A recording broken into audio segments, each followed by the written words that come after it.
Thank you. Where's everybody? Huh? Okay. Okay.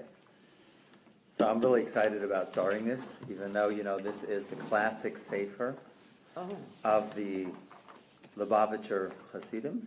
Their original, this is their Bible, so to speak, right? In other words, this is their main book of all of their tradition or ideologies, the ideologies of Hasidus. It's not the only one.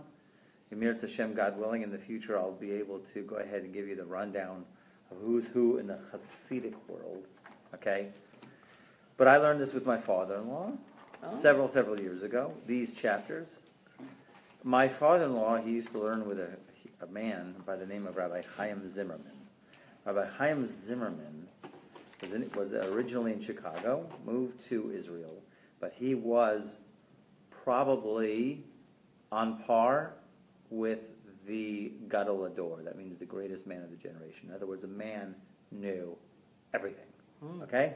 His living room, which I was in, was about the size of this room, and wall to wall with books, and he knew every single book. He read every single book? Knew it. One of those, had it memorized, had it down. Amazing. Super genius. Should have been, he should have been the greatest man of the generation. However, when he was in Israel, when he moved to Israel, he fell on the wrong side of the political spectrum, and so therefore, for whatever reasons, he was not the greatest man, the big rabbi, the head honcho. But it didn't matter. My father-in-law learned by him. I went to him several times and listened to him. My Rosh Hashiva, Rabbi Goldstein, right, Zechusa Yagain Elena, would go to him also, because they held this man, he knew everything. Why I'm mentioning that is because my father-in-law asked him, at the time, he says, what's the best book on Kabbalah around? That's in English, that's the best book on Kabbalah that you know. So he said Tanya, this book. Okay? So it could be the entire Tanya, definitely these chapters that we're going to read, because I find that these chapters are unbelievably powerful. And we read it, telling you, those who miss, maybe they can get it on the Facebook, here, because it certainly is an unbelievable text. Okay? So it starts off with this. It's called Shar Yichud V'Ha'emunah, which Shar HaYichud, Yichud literally could mean several meanings. One could be a connection. That's what I called it. Yichud means like union. Like the gate, Shar means gate of union. And Emunah. The question is union of what? Okay? So Yichud also is the classic understanding of meditation. When the Kabbalists would do certain meditations, they would call it a Yichudim, or Yichud. Because they would be going ahead and connecting things in their minds and affecting things. Okay?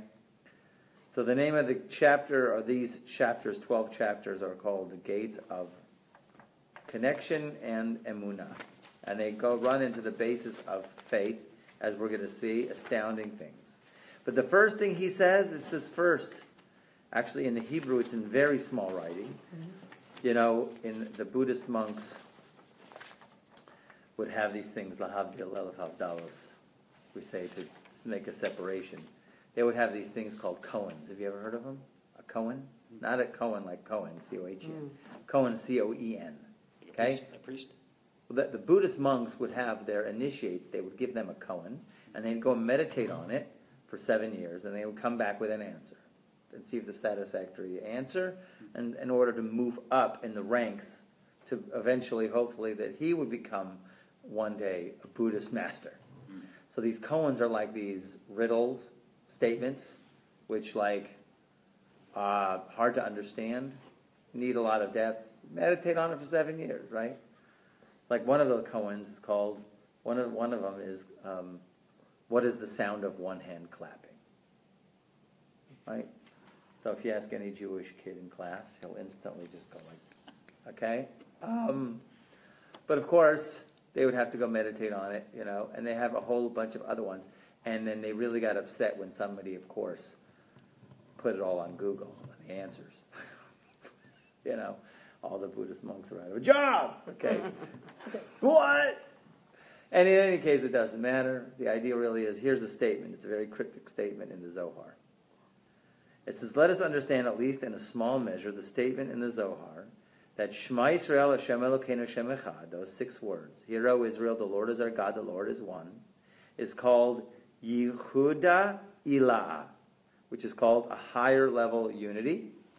In other words, when a Jew says, he puts his hand over his eyes and he says, Hear, O Israel, the Lord is our God, the Lord is one, right? He's affecting a unity, but it's called higher level, a Yehuda Ilah. And when he says the next 6 words after he says Shema Yisrael, he says Baruch Shem Kavod Malchuto Ve'olam Voed. That's what's called Yehuda Tata, lower level unity. So we have what's called these 2 statements that we say twice a day, is kind of an upper level unity declaration, and then there's a lower level unifying. Okay? Upper level union, lower level union. Okay? Don't know what that means. Okay? There's different takes. Rabbi Nachman has his, and we're going to see how he answers it. But, of course, they never answer right off the bat. It's going to take 12 chapters. Okay? Maybe. Okay? So here we go. Chapter 1. Know this day, and take it into your heart, that Havaya, that's Yud Kei Vav Kei, is Elokim, meaning God is Lord. V'yadata hayom v'hashev osa'el levavecha, ki Hashem hu ha'elokim, v'shamayim mima'al v'al haaretz mitachas ein od. You shall know this day. Interesting how it comes with the word knowledge. Dot. Okay? Dot. And take into your heart. A lot of times we can know things, but can you make the connection between what's in your mind to what's in your heart? Heart, we'll really say, really is more like the deeper level of mind, okay?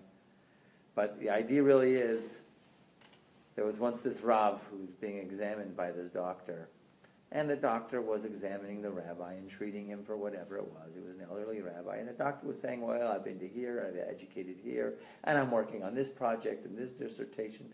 And he said to the Rav, what do you do? He says, I've been working on building a bridge. Oh, really? You were like construction? I guess you could say maybe.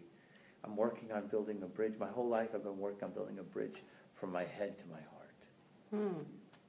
Only to connect the mind, what we know, okay, to our hearts. You could know one thing, right? But then can you really know it in a deep sense? So the phrase that we say, actually, every single day in Aleinu, when we say in Aleinu, we say, V'yadata hayom, you shall know today, and take it into your part that God, Yud Kei Vav Kei, is Elokim, in the heavens above and upon the earth below. There is no other. Okay? So question number 1 on the floor. That's the statement. You got to know, you got to make it deep, you got to take that knowledge, you got to put it really in your heart real strongly every single day, right? That God is the Lord in the heavens above and on the earth below. There's nothing else. So he says this requires explanation. For would it occur to you that there is a God dwelling in the waters beneath the earth? That's necessary to negate it so strongly as to say, you got to make this sit real deep in your heart. Yeah. What Reb Nachman says, or what Reb Shalom says, is that it's above reason. It's a level of not knowing that's above intellecting and mind. And which one? Heart reason? Heart knowledge? Heart knowledge, yeah. Okay. Yeah. Okay. Okay. But it starts off with dot. And then it will move to heart. Okay, it starts off with mind, and then it moves to heart. And the real knowing. Okay? So the question here is, do we understand the question? The question is, I get it. I get it that there's nothing else other than God. I get it. But I need a verse to Mama's, you got to make this sit every single day. You got to get this really, really deep. Okay? I need it so much that Hashem Hu Elokim, by the way, the words Hashem Hu Elokim, I say Hashem because it's Yud Kei Vav Kei. When we get to, when do we say that? Does anybody know? When do you say that? Yeah. Perfect. When? highest part. Yom Kippur. Oh, Yom Kippur. Yom Kippur, That's a lot. the end of Yom Kippur, is called the Ne'ilah prayer. Right. The last prayer of Yom Kippur. And the synagogues, they open up the Aron HaKodesh, and everybody's standing. And it depends which synagogue you're in, because it could be very intense. Well, many places get very intense. And the last words you say before you blow the shofar to end the fast, they say 7 times, Hashem hu ha'elokim. Hashem hu ha'elokim. And you're supposed to really get it deeply then. In other words, it's a very high point. Very emotional. In the last, the last of your energy is going into those. The question is, well, what does it mean? When we say Yud Kei Vav Kei Elokim. Okay, we'll see. Okay? So the question is, why do I need to know? I would think that there's a God beneath the surface of the waters, that I need to know that there's nothing else other than God, So now we start off with his answer. Okay, Hine, Kasi, behold, it writes, from the Holy Master, the Baal Shem Tov. Le'alam Hashem devarcha nitzav b'shamayim. Forever, O God, your word stands firm in the heavens. That's actually from a verse in Tehillim. We say it's in Kuf Yud Tet, 119, Psalms 119. You have to examine that a little bit. Forever, God, your word stands in the heavens. Okay? What does he mean? What does King David, what's this prophecy, this unbelievable phrase mean? So the Baal Shem Tov says, Ki devarcha she'amarta, that the words that you said, Yehi rakia b'toch hamayim, let there be a firmament in the midst of the waters. When God said that in the very first chapter of Genesis, Tevot v'otiot elu, these words and those letters, nitzavot, they are standing, ve'omdim, and they're existing, le'olam, in the midst of the firmament of heaven. In other words, those very words, when Hashem spoke those words and those letters are standing in forever amidst the firmament of heaven, umolu bashot, and they are dressing in amidst all of the firmaments forever, lahachayosam, to make them, to give them existence, to make them to be alive. Okay, I did it from the Hebrew. Is that more or less what he says here? Yeah. Okay. Forever Okay. clothed within all the heavens. And he brings another verse, Kediksiv, like it writes, Udavara Eloki Elokeinu Yakum Leolam. The words of God exist or stands forever. Udavarav Chaim V'Kayimim Li'ad. Okay, so this is an astounding statement, but let's just get the rest of it, and then we'll stop for discussion. So just to get, now, Ki'ilu Hayu Ha'otiot Mistalkot Kerega Chas V'Shalom. If it would be that the letters would be removed in a moment, for one moment, God forbid, V'chosros l'makoran, and they go back to their place, Hayu kol hashamayim ayin ve'efes, so then all of the heavens would be naught and nothingness, mamash, hayu kulo hayu klal, and they would as if they would not exist at all. Kamo kodem mamar yehi rakia, just like what it was before the statement of yehi rakia mamash. Okay? So, if it would be that God, so let's finish. V'kein b'kol habaruim, and this goes with all of creations that are in all of the worlds, the upper worlds, the lower worlds, even in this earth, even in this physical earth, and even in the aspects of what we call the domain, the inanimate, if they would be removed from it for a moment, God forbid, the letters from the 10 statements that's in them that was created, the heavens in the 6 days of creation, so then everything would go to naught and nothingness, just like what it was before the creation. You want a sheet? Okay. So, here we have understood, I should have made a copy for you, that we know if you look at the first chapter in Genesis, there's 10 places where God said, let there be light. God said, let there be a firmament. God said, let there be dry land. God said, let there be grasses. Right? All of these things, God made 10 statements. So it's not like he made statements like we make a statement and then we go. right? It's not like Sean Spicer. Is he still the spokesperson, by the way? Yes. Okay. He's funny. Okay?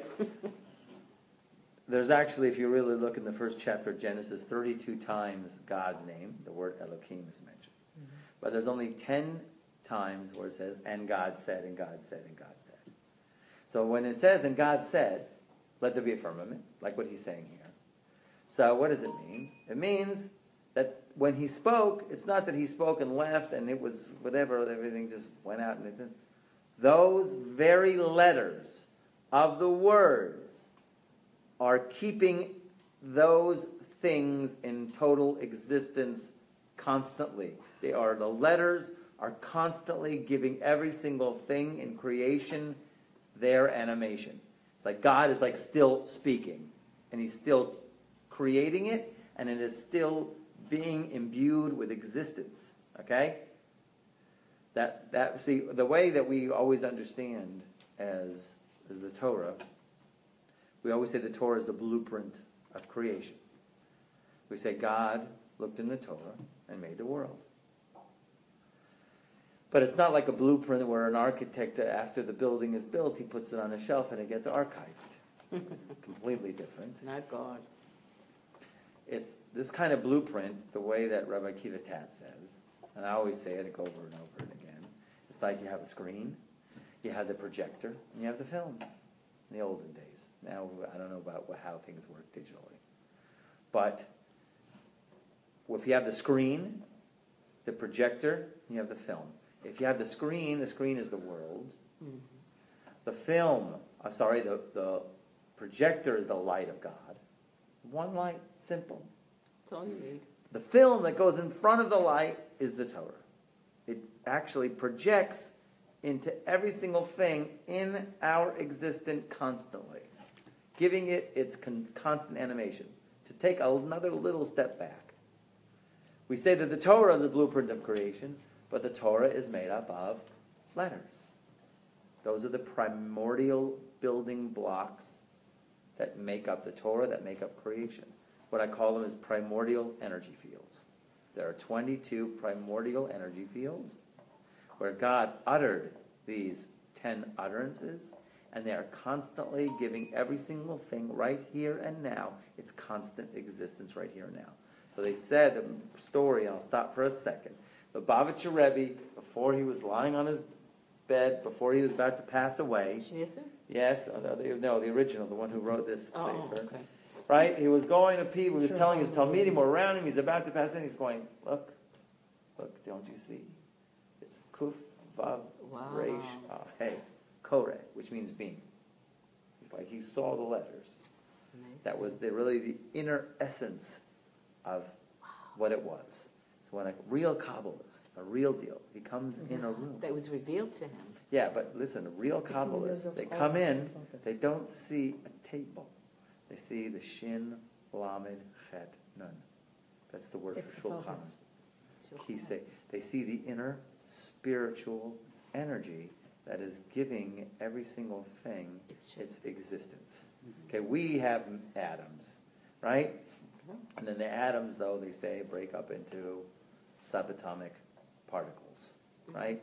And those particles, they say, they can't understand if they're particles. Sometimes they seem to be lights. And then they're trying to break it down even more and more, and I think they're up to now the superstring theory. Wow. Okay?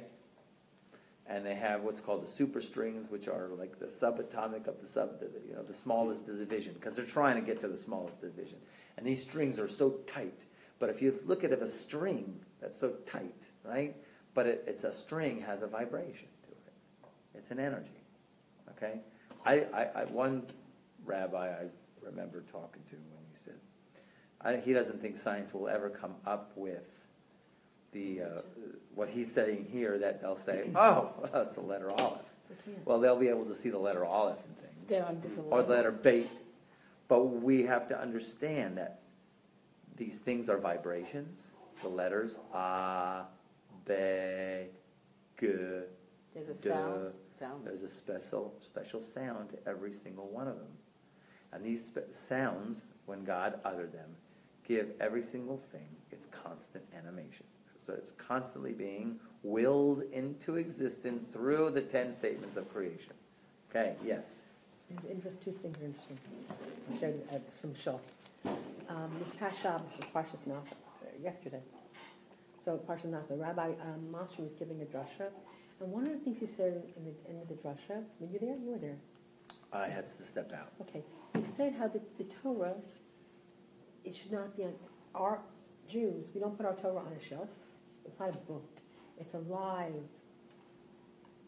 not just a book. It's not an entity. It's more than an entity. Okay, and very good. He became pretty Kabbalistic. It was beautiful. He's saying you have to have this with you. Like the Ark carried us. The Aaron carried us. Right. And that's how it all Right. started. Kahad, When yes. the men didn't carry the Aaron carried us. In fact, when they went, who was the last one to go through the water? The water came together. The Aaron carried them through the water. Right. When Mitzrayim, Right. Yotzei Mitzrayim. Okay. And then he's talking about the Torah the same way. The Torah is alive, is part of our life. It's alive. It's not just a book. It's something that is part of us. The energy. I can't remember. Good. Okay. But So it's good. Same as this. So here. It's the energy. It's So I gave we you have the, I to- gave you the idea of that you have the screen, you have the projector, and you have the film. The thing is, it was given to us, the film, and the film is not just a dead film. You know who did this though? The film projector and the screen. Avram Fried in one of his. Wow. Okay. Avram Fried is a musician. But he's a Okay. Hasidic musician. Akiva Tat said it. Okay. But But he got- other people, yeah. Anyway, Who knows but what? Rabbi Masri Doesn't was matter. saying that the Torah, it should be part of, with us every day, not carrying it, but with us. Learning it, yes, part of you. And the book, you don't put it on the shelf. It's So the idea really is, if the Torah is not learned 24, if the Torah is not learned in the world goes back to nothingness. In other words, somehow it's not just we're observing a screen. Yeah. We are involved in the screen, Yes. and we have to keep the film going. The Torah is our guide. Yes, But it's, but it's more than that. It's a more than connection. It's our guide. connection You to have the light. Connect with it. It has to be. I was. I like it. Thank you. It's very powerful. Yes, it is. The real deals know how powerful the Torah is. Yeah. I think I've told a story like this before. You don't. Definitely the earlier sages were able to go ahead and use the Torah to go ahead and, I don't want to use the word manipulate, but manifest realities. Once the Torah was given to us, it was like we had the machine. We have the creation machine. We manifest okay? miracles. Yes, With only the- miracles and With the miracles. Torah, with God. Right. But isn't You it, have to be on the level. isn't Okay. it a commandment to spread the Torah, the Yes, teaching? all of that is because we have It's to beyond understand the teaching. It's not teaching. creational principle of the Torah To spread it. is huge. It's like, listen, the parable still sticks in me. My friend, he just came out with a great book. We'll have to go over it. But he says, imagine you give a Maserati to a caveman, Otherwise, That's a good analogy. right? Yeah.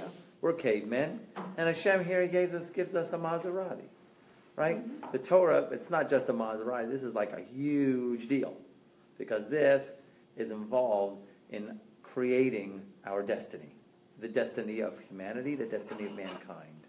Okay? The rabbis, they're so intimate with the Torah. They are able to go ahead and use the Torah to manifest certain things. A story. I'll tell you a story. My friend, you remember him telling me this? Because I could tell you a story about a long time ago, but this is a recent story. His son had fever 103 for like 3 days. Wow. And meningitis was going around, and they were terrified. They call the ambulance. His wife goes in the ambulance with the kid. And as they pull away, he sees across the street, there's a Rebbe, a Hasidic Rebbe coming out with his entourage. Hasidim, he jumps across the street in front of the Rebbe. He says, Rebbe, my son, they just took him away to the hospital. He had 103 fever for 3 days. And the Rebbe says, what's your son's name? And he says, Yaakov. And he says, you know this week's Parsha is? This week's Parsha is Vayechi Yaakov. Vayechi Yaakov. Yaakov will live. And then he just continues on. Beautiful. Before he gets in the car, he turns back to my friend. He says, by the way, it's not meningitis, it's something else. if he like knew or something like that. But the idea was he used the Torah in the Parsha of the week. You know, the real masters, they don't read newspapers. They look at the Parsha of the week, the Torah portion, and they're able to figure out really what's really going on in the world through that. They use the Torah as, the Parsha of the week as the newspaper. Okay? Because that's the real projection thing that's happening. Okay? And then if you're able to go ahead and use that, and with the power of the mouth and the power of prayer and tefillah, you manifest things, blessings. The Torah is very powerful. Very powerful. There was a great story. I have, it was called Sphere, which was I heard they made a movie of it with Dustin Hoffman. Did I tell you about it? Sphere, No, yeah. Yeah, it's familiar, but I don't know if you've seen it. I don't know. Yeah. In any case, the story was that they discovered in the bottom of the ocean some ship. Looked like an alien vessel, so they're going to meet aliens. Okay, fine. They get a team together. This one's a psychologist. This one's a mathematician. This one's this. This one this. So they can be ready to deal with whoever down there, if there's anybody alive down there, or whatever. They go down there. It's really far down, and they build a whole space station. Oh, not a space station, a terranean, whatever, in the ocean, the bottom of the ocean. They have a whole facility down there now, next to the ship. And they finally go in the ship, and they find out that in the ship that it was really an American craft, but it was 300 years in the future. Wow. And for some reason, it came back in time Well, and ended up at the bottom of the like ocean. Star Trek. Well, It's weird. Everything already exists. So in any case, everything looks like okay. It's an American, but they find something really weird in the ship that seems to be very strange. And it's that big silver sphere. Did you see Yeah, it? I just can't remember. It's so long ago. God. So it was a big silver ball that was kind of like liquidy. Ooh. Like you could walk into it. Nobody wanted it, we didn't know what it was. They're going to do some testing, whatever it was. And one of the guys ends up walking in. Oh, boy. Okay, they find him. He passed out. They bring him back. He wakes up. He seems to be okay. He's kind of quiet. And he's reading a book. Every time they catch him, he's sitting reading. If he's not eating, he's reading this book, 20,000 Leagues Under the Sea. One of the guys picks up the book, and he's thumbing through it. And after a certain point, a chapter, the whole book goes blank. And they go, why is it blank after? So the guy answers, because that's the part where the monster is, and I don't like the monster. I can't stand the part with the monster. Well, then the weird thing is the facility underneath gets attacked by a monster. Oh, Something my. attacks, people actually die, right? And then other people start going into the sphere, and they find out at the end that really this sphere manifests your fears.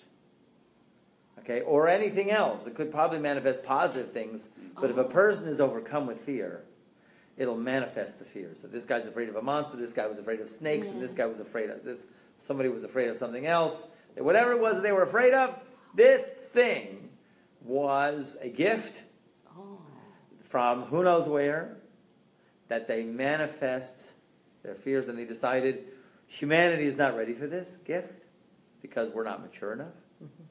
So they basically, I think at the end of the story, they got together and they willed this thing to disappear, and it went up.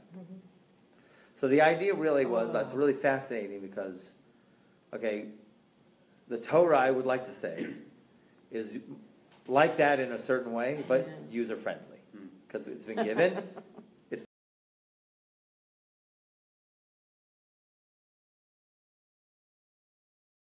A person, if they're attached to it, and we always have to be attached to it, it's a living thing, okay? It's alive, it's part of us, but it has tremendous creative potential. So the idea really here that he's saying, just more specifically, God spoke 10 utterances. Those letters are still causing every single thing to exist right here and right now. Okay? V'zehu, yeah. One more aside. This is an experience I had. Shavuos morning, during Shacharit, I was sitting up in the women's section. We have stained glass windows with all the 10 tribes.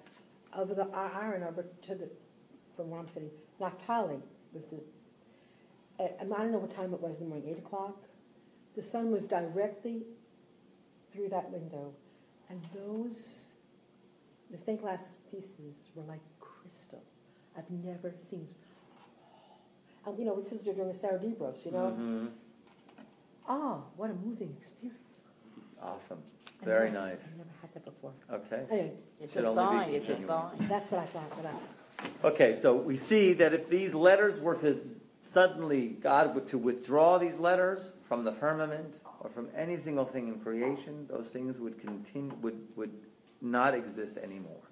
So the letters we want to say are really the inner spiritual life of everything. Kind of reminds you of the Matrix, right? V'zeu shekasuv ha'ari. And this is what the Ari writes. The Ari was a 16th century Kabbalist. That he writes it in Eitz Chaim, his major work here. He never wrote anything. His student really wrote everything. Chaim Vital. Right? Chaim Vital, right? Yep.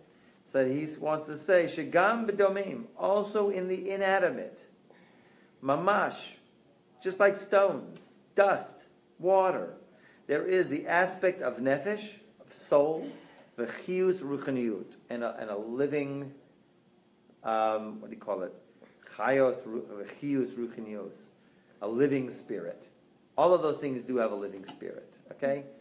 And just like you know everything now, all the physicists will tell you everything has a vibration, right? There's atoms, even in inanimate objects. Dahainu bechinat hislavshus, what does it mean, these inanimate things? The aspect of the dressing of the letters of the speech from the 10 statements of creation that give everything and make it to exist, these inanimate things, to be existing yesh mi'ayin, and they call it here, what do they call it in Hebrew? In English, sorry, ex nihilo, right? Yesh mi'ayin is the classic phrase, but here they will call it ex nihilo, which means something from nothing. Okay? We hear this all the time in Chabad. Yesh mi'ayin, something for nothing. Right. Okay? Right. Okay, here, I don't even see it in here. Okay. There's a soul and a spiritual life force that is the enclothing of the letters of speech of the 10 utterances which gave life and existence to the inanimate matter, that it might arise out of the naught and nothingness which preceded the 6 days of creation. Okay? And now, although the name Evan, stone, is not mentioned in the 10 utterances recorded in the Torah, nevertheless, you should have been asking me that question already. I don't see any statement where God said that there be rocks. Okay? He doesn't say it. Where do you get it from? All he said was let there be a firmament. Let there be dry land. Let there be... Where do you see the aleph beit nun in any of those letters? Okay? In any of those statements. There's no such thing as that. Nevertheless, life force flows to the stone through what we'll call combinations and substitutions of the letters, which are transposed in the 231 gates, either in direct or reverse order, as explained in Sefer Yetzirah, until the combination of the name Evan, which is the name for stone, descends from the 10 utterances and is derived from them, and this is the life force of the stone, period. Okay, so let's go through this now, because I made photocopies for you all, okay? So you have to understand that the way that the Hebrew alphabet works, right? This is from Sefer Yetzirah, one of the oldest books that we have in creation, okay? So you'll have on this sheet, you'll have on the far left-hand column, you'll have from Aleph, from Beit, Aleph to Beit, Aleph through Taf, and even the 5 final letters. Okay? That's in the far left-hand column. All of the Aleph Beit. And then you'll have the next column is what he calls it Mishkal, which is the numeric value, because we don't have numbers. So each letter has a number. Now, there's different ways where they do this. The Kabbalists do this. Is they have in tradition 6 ways that letters could actually be transposed and combined or switched with other letters. And there's a certain system that do this. In many, many books it is brought down that, this means this in what we call atbash. Let's just look at atbash. Atbash is the next column, right, to the left, next to the letters, next to the numbers, right? So in other words, atbash is, let's say, I switch, if I find in a word, the name, in the word starts with an aleph, and I go to the atbash, I switch the aleph for a taf, and I'll switch the beit for a shin, and I switch the gimel for a resh, and so on and so on. Each one of the letters has a code that you can switch a letter, and it come out another letter. Okay? Same thing by the album Ayak Bakar is also a classic one. Right? All of these are different ways where letters, in a word, you take each letter and you switch it in a different letter, and you'll have a different word, which have a totally different meaning. Okay? Also, there's another way that the Baal Shem Tov brings down. He didn't bring it here, but I'll tell you this. Okay? Let's say I have the word aleph. This is the word aleph, if I spell it out in Hebrew. Okay? Aleph. Aleph is the name for the letter. But aleph also has letters that I could go and draw out other letters if I spell out each one of those letters. In other words, aleph is spelled aleph lamed pei. But aleph is spelled also aleph lamed pei. But lamed is spelled lamed.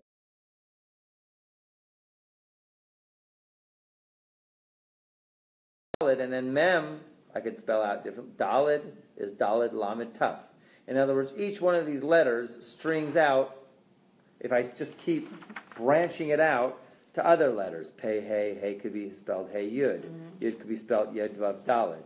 And dalid could be spelled dalid lamed taf. And if I can go and keep spelling out each one of the letters, and I'm just keep spelling out each letter as I go on, I branch out of the tree because I'm really spelling out every single letter. So in other words, every letter really, except for one letter, contains all of the letters. Okay? Because if you just branch it out and like that. Okay? So in other words, just to get that idea here, that first of all, if you just gain nothing else from today, that the letters of the Hebrew alphabet are not like any other letters. It's not a language. They are the king's letter. It's the letters that the Torah was built in. They are primordial energy fields that are constantly giving everything its existence. And the combinations thereof, and the transpositions, and the different combinations, numerical values, gematrias, and things like that, you'll get other letters and other energies. Okay? They unfold. Now, the next sheet I have to give you, because I have to introduce this to you, which I never did before, but welcome. Okay? The Mishnah in Sefer Yetzirah, okay, in chapter 2, it brings down, okay, really, actually it's in a later chapter, okay, but this one, it still mentions it. This is called the 231 gates, okay? How do we get to the number 231? Okay? Is if I take each one of the letters, which is 22, and like I did here, you can see on the second circle, looks like string art, right? It's a nice string art, right? Right? If you take each one of these 22 letters, put them in a circle in a different point, it's like he says here, Esrim v'shtayim otiyot yisod kavan begalgal kamin choma. Put them like on a wheel, like he did here in this sheet. Barala Sharim, it ends up being 231 gates. Chozera Galgal Panim V'Achor. The wheel goes back and forward, backwards and forward. The similar davar aim beto. Okay, we'll get to the rest of this. So now, if I take each one of the letters that you see the point on this second piece of paper here, you see this one is easy. This just gives you what is that? Here you see each point has a letter. If I take an aleph and I put it with a beit, let's say I draw a string. And then I take the aleph, I put it with a gimel, and I put it with a dalet, and I put it and I string an aleph with every single letter. Okay? And then let's say I take a beit and I put it with every single letter. I match it, I pair it with each letter. And then I'll pair the Dalet with each letter. The Gimel, the Hey, and I go on weiter, pairing one letter with another letter, combination, right? Backwards and forwards, I end up with a combination of 231 letter combinations, 2-letter combinations. Wow. Okay? I have a question. Yeah. I mean, It's really 22 times 21. You want to do the math? Yeah, I believe it. the direct connection is the circle, outer circle, from Aleph to Bet to... What? I'm sorry to ask a stupid question. No, it's nothing. No question is silly. The direct connection between Aleph and Bet Is right here. is the This outer... line here. The But outer... Aleph and Gimel, and then Aleph and there. It's here, right? This Yes, is, that's it. Okay. Yeah. this is mind-blowing. And Bet goes to Aleph. You see, in Hebrew, we are known now in modern Hebrew that words have 3-letter roots. Three what? 3-letter roots. But some Oh, don't. three. But some don't. As a matter of fact, if you go back to the Kabbalists, it's really a 2-letter root. Is it? Tell me it is. 21 times 22. Should be. 21 times 22 is 462. Oh, because if you take that and divide it into half, it's 231. Okay. Okay? Right. Okay? Okay? Okay? So Got to besides mention that. the fact of what you just said with the connections between the letters, what is the significance of the number 200? Is there another significance? That's No. it, it's the connections, Yes. 231 Probably. connections Yes. of the letters. Yes. I do not know of any other place. Right. It's called the Ra La Sharim. Reish Lamed Aleph, because that's 231. That's the numerical value in Hebrew letters. It's called the Ra La Sharim. There are many chapters written about it.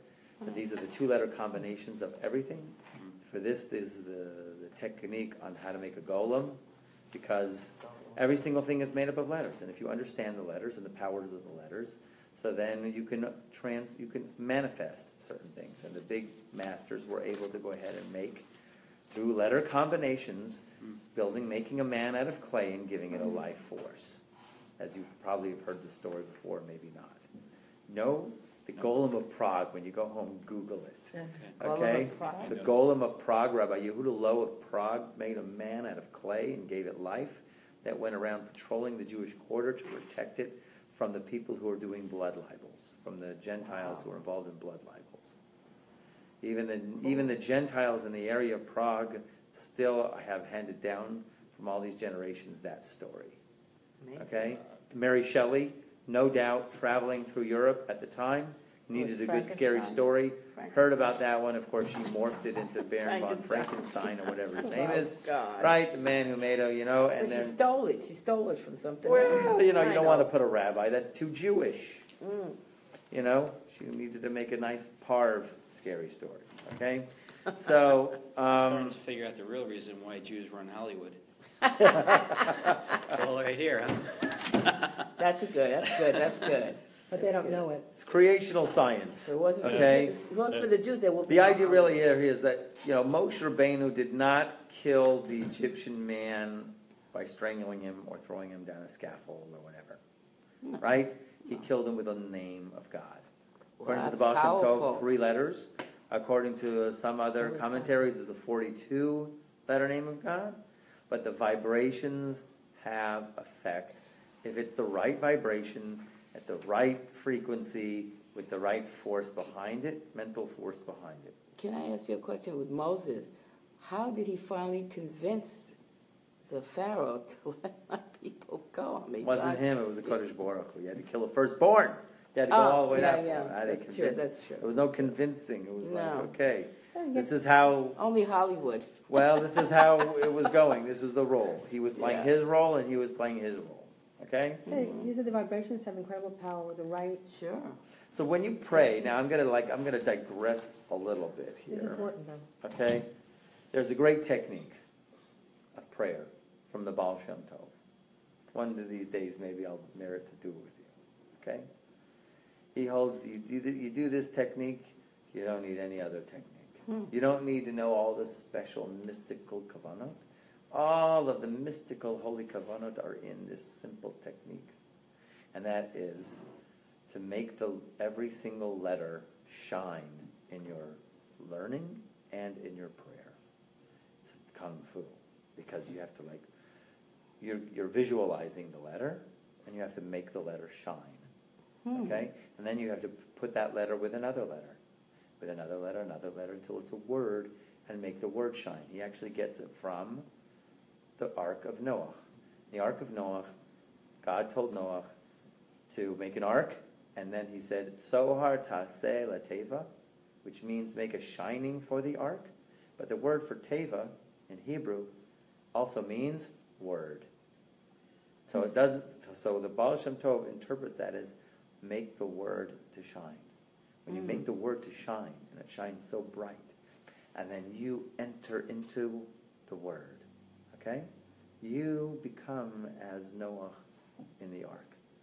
And therefore, you're impervious to all of the stormy, ragey influences that are around you. It's a meditative technique, okay? And then, and my father-in-law, we went over this, he taught it to me, and I'm like, oh, come on, are you crazy? What are you talking about? You say Shacharit, it would take 5 hours to say Shacharit. Go like that. He says, start with the Beit of Baruch. Just start with the word Baruch in the Shmoneh Esrei. Just stick with that for now. And then after you got to Baruch, you go to Atah. A little bit at a time. One letter at a time. But you got to go through it. But I'm telling you, I tell people this, I've taught this before, I teach it all the time. The thoughts that come into you when you do this is unbelievable. The reward that you get. Reward, I'm telling you, there's something awesome. That goes, you're connecting to. That's awesome. That is so remarkable, I cannot explain it in words. I told this to somebody, I taught this class a few years ago at Beit Rambam. Some woman, she emailed me, oh, please don't tell me that again. I tried it and I was terrified. The letters were dancing in her head. They started to talk back to her, right? And I'm going, stop. I'm like, I said, oh, that's great. No, Rabbi, I'm terrified. So you better take it easy. Never saw her again. Okay, so what happened? What you do? Whatever. And then some people came and says, oh, I did. I tried it. It was awesome. The thing is, you got to remember to do it. You take it slowly. This is kung fu. You can't be a master overnight. You go Beit of Baruch. You just picture the Beit being shining. Then you go to Reish. Then you go to Vav. Then you go to Chaf. And then you go to finish the rest of your prayers. Okay? This is something to be learning. I'm telling you in 2 minutes. It's too much. But what I said is I shared this with my father-in-law, this idea, and he says, that is correct. Because, we're always, when we're involved in the actions and the prayers, we utter things with our mouths. And we utter whole Hebrew words with our mouths. Say, Shema Yisrael Hashem Elokeinu Hashem Echad. So I said to my father-in-law, I said, if we're saying this out loud, Shema Yisrael Hashem Elokeinu Hashem Echad, and every single thing around us is also made up of the letters, the walls, the tables, the chairs. So instantly what should become would be, when I say the Shema, all of a sudden should become also ignited all of the letters that are within every single thing that is around me. And then it should all become elevated. All of the letters, which is the life force energy, which is in every single thing. And my father says, yes, that's the correct Kabbalah. Yeah, right. That's the correct, that is the correct intention. That all of a sudden, poof, because it's very deep. The Hebrew letters are extremely deep, okay? I have a question. Yeah. Again, you enter the word. Can you give me that in Hebrew again? To enter the word. What? Lateva. Something lateva. Oh, tough. Yud. Vet. Hey. No. You wanted the Hebrew word for teva. To enter the teva. Oh. Yeah, you think that expression. To enter? Well, didn't it? You said you enter the word. Yeah. What did Baal Shem Tov say? Likanes. Likanes, okay. To enter. Okay. Should we finish this, or should we stop Thank you. now? That's the Wherever question. No, keep you going, want. It's keep up to going. you. Up to you. Okay, just let's finish the chapter, okay? Okay. Okay. And so it is, so you get here. Things are a 2-letter combination. Every single thing really in its essence is going to be in its root form a 2-letter combination based on the 231 gates. Okay? And so it is with all created things in the world. Their names in the holy tongue are the very letters of speech which descend, degree by degree, from the 10 utterances recorded in the Torah by means of, we call substitutions. That's what I told you in sheet 1. Substitute an aleph for a taf, atbash, or ayak bakar. Or it's a whole other thing to go into different, what does it mean to substitute or transposition of letters. Through the 231 gates until they reach and become invested in that particular created thing to give it life. This descent is necessary. Why? Why do we need it like that, Rabbi? I'd like to come and walk into a building and just see letters, right? It'd be cool, right? Right? Be like Neo, okay? This descent is necessary because individual creatures are not capable of receiving their life force directly from the 10 utterances in the Torah. For the life force issuing directly from them is far greater than the capacity of the individual creatures. In other words, those 10 utterances in their raw form are too bright. The actual revelation are too bright for us to go ahead and take. We need it filtered. Way too high. They can receive the life force only, means in creation, us, can receive the life force only when it descends and is progressively diminished, degree by degree, by means of substitutions and transpositions of the letters, and by what we call gematriot, that's the numerical value, until the life force can be condensed and enclosed, and there can be brought forth from it a particular creature. Okay, there is a cartoon I saw recently, my kids saw it once, where every single thing is made up of letters, big letters, like a dog is D-O-G, and it's got eyes, and you saw it or something maybe? I don't know. Okay. Cool. Before your One time. of the students that they're in academy What? did a piece of art, and it's all with letters. She did the whole thing. Yeah. One of the There you go. kids, yeah. Yeah, Right. yeah. Okay, so anyways, we need it diffused. Okay, that's why we can't see it right now. Okay? And the name by which it is called in the Holy Tongue is a vessel for the life force. In other words, when the name of anything, that's the vessel for the life force condensed into the letters of that name, which has descended from the 10 utterances in the Torah that have power and vitality to create being ex nihilo, yesh mi'ayin, something from nothing, and give it life forever. For the Torah and the Holy One, blessed be He, are one. Okay, that's important. Okay? So the other idea really is, the Baal Shem Tov says the essence, if you want to wake somebody up from their sleep, you say their name, and you whisper the name in their ear. Except for my son. One time. You can't whisper? You gotta... Shabtai, you don't even, you drop a pin 10 miles away and he's up, okay? Oh, boy. He doesn't sleep at all, that kid, okay? He's a malach, okay? But my other kid, okay. Now he's a little better. But usually, the Baal Shem Tov, to wake a person up from their sleep, you have to say their name, whisper their name in their ear, because that is their essence. Their essence is their Hebrew name. That's the essence of their soul, of who they are, that calls their soul back into their body to be awake. Okay? The essence of a thing is in the letters, constantly being there. Okay? So that's step 1, and then God willing, in Yirtzeh Hashem, next week we'll get to chapter 2. All right? Thank you. Good one.